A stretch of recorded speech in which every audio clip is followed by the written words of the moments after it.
All right guys, what's going on? My name is Kyle Woodford. I am one of the staff members here at the Film Lab. Also a photographer, obviously, and today we're going to be doing our first YouTube video. This first YouTube video is going to be a breakdown and walkthrough of our most recent portrait shoot that we did like a week ago. And I'm just going to kind of give you some insight into my creative process and how I went about making decisions on this portrait shoot. So this portrait shoot was requested by a client from Instagram who wanted to get photos of herself in her place for the last time before she moves. I get a lot of requests like this of people to do portraits in their homes. They really want to go for that kind of like vintage aesthetic where, you know, it looks very lived in and organic and natural. And those are honestly my favorite types of portraits to do. I really enjoy capturing people in their own personal space. I think that it creates this really like cinematic and almost personable quality about portraits just because, you know, these are all things that this person owns in their own space, obviously. And I think it can create really moving photos for sure and create a really cool story in the photos. But the thing about these portrait shoots is a lot of times they're done in natural lighting. It's hard to get artificial light, you know, in there in certain spots. Obviously, I'm dealing in someone's house, so I don't want to create, you know, a larger scene than me and just my camera. So in order to make things smoother, a lot of times I'll just bring a camera, a tripod, and a shutter release cable, and just that'll pretty much be my only setup for that shoot. It also makes it a lot quicker.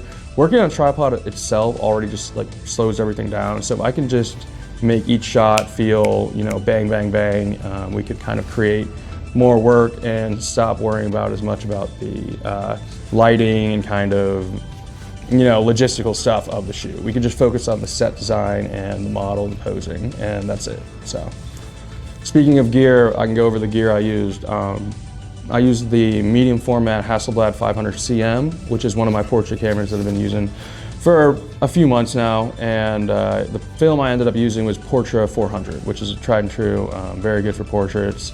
The 400 speed gives me a pretty good amount of flexibility in terms of shooting in low light.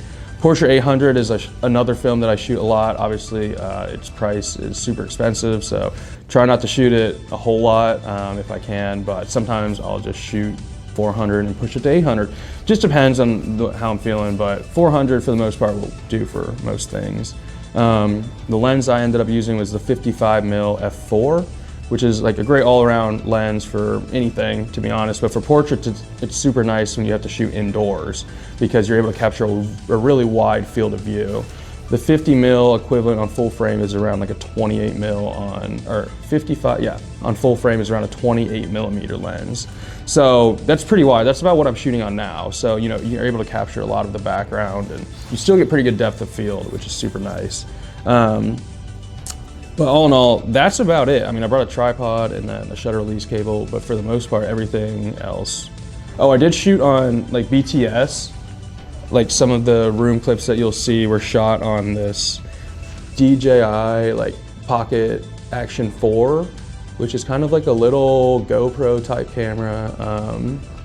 I just got it. It seems pretty good. The battery life is pretty good. That was kind of one thing that I really hated about the GoPros was the batteries would last like 45 minutes if you're shooting like 4K. And I think these ones last like an hour and a half. So I'm able to get almost double the amount of shooting time, which is really the most important thing to me. But yeah, it shoots 4K, obviously. It has a super wide field of view on the lens. Almost like a fisheye, but not exactly that wide. So yeah, I'm gonna be using it a lot this year for a lot of upcoming YouTube videos. Okay, so now we can actually break down the actual shoot and how I go about planning it and just making sure everything runs smoothly and accordingly. So as soon as I get to the model's house or apartment or whatever, I usually try and break the shoot down into rooms.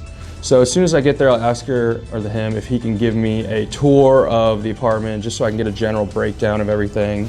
Also, when we're messaging or texting before the shoot, I always ask him to send me like a video or photo of their place so I can kind of plan ahead. But once I kind of get the tour and breakdown, I'll break the shoot into rooms. So since I'm shooting medium format, I usually shoot 2 rolls, which is, you know, 20 to 24 photos. So each room I'll shoot around 5 to 6 photos. So that means like living room, bedroom, bathroom, kitchen, Sometimes I'll save some for outside, depending on what it looks like outside, but for the most part, it's around like 5 to 6 photos per room. Once I do that, I'll tell the model to pick out 2 to 3 different outfits, and each outfit kind of has a different vibe depending on what room it's going to be in. So like kitchen or living room is going to be much more like casual, like almost pajamas, and then bathroom, it might be like a bathrobe with like a towel in her hair. And then kitchen could be like a nicer outfit, like she's getting ready to go out for dinner or go out on a date or something like that. So, you know, just different outfits can really change the whole vibe of each room. So, you know, I usually tell them to pick out 2 to 3 different outfits. So once the outfits and rooms are selected, it's now when I kind of have to go ahead and create a scene or a setting in each room.